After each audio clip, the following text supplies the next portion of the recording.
Merci, Monsieur le Président. Comme le disait l'un de nos collègues juste avant moi, Dieu se rit des hommes qui déplorent les effets dont ils chérissent les causes.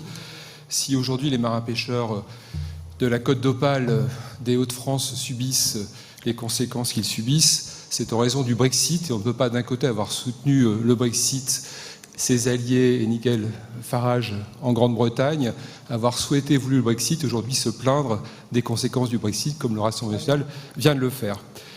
S'agissant justement du Brexit et des conséquences pour nos marins-pêcheurs, elles sont de deux types. D'une part, nos marins-pêcheurs ont des difficultés aujourd'hui à pêcher dans les eaux britanniques, tout simplement parce qu'ils n'obtiennent pas les licences de pêche que pourtant on leur a promis dans le cadre du Brexit. Sur 163 licences demandées, seules 88 ont été délivrées, dont 23 pour les Hauts-de-France. Donc aujourd'hui, nos marins-pêcheurs qui ont entre 60 et 70% de leurs zones de pêche dans les eaux britanniques sont privés d'accès aux eaux britanniques. C'est un véritable drame, il faut le savoir. Et par ailleurs, et c'est l'objet de cette délibération, il y a de nouvelles règles douanières qui imposent aux navires hauturiers européens de débarquer dans un port de l'Union européenne alors qu'ils faisaient auparavant en Écosse, d'où une difficulté et un surcoût. Il faut savoir que depuis janvier 2021, les apports de la pêche hauturière à Boulogne-sur-Mer ont diminué de plus de 70%. C'est donc toute une filière qui est déstabilisée. Les marins-pêcheurs, tout d'abord.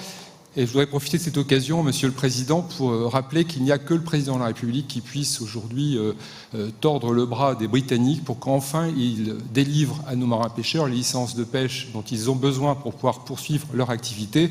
On a besoin de licences de pêche, pas d'un plan de sortie de flotte que malheureusement le gouvernement est en train de préparer. S'agissant, au-delà des marins-pêcheurs, 850 familles, s'agissant des plus de 5000 emplois liés à la transformation du poisson, ces emplois sont aujourd'hui déstabilisés et menacés, notamment à Boulogne-sur-Mer, de par les difficultés d'approvisionnement que je viens de rappeler.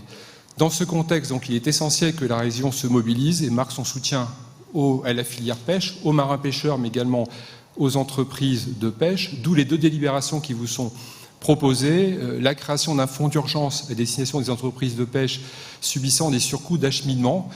Les navires de la pêche hauturière n'ont pas d'autre choix que de débarquer au Danemark, mais il faut une aide pour faire en sorte que le poisson qui ensuite est acheminé à Boulogne-sur-Mer ne soit pas à un coût prohibitif, ce qui est le cas aujourd'hui. Donc sans cette aide, eh bien, on va en réalité priver d'un approvisionnement indispensable la plateforme de transformation de poissons de Boulogne-sur-Mer et les 5000 emplois qui en dépendent.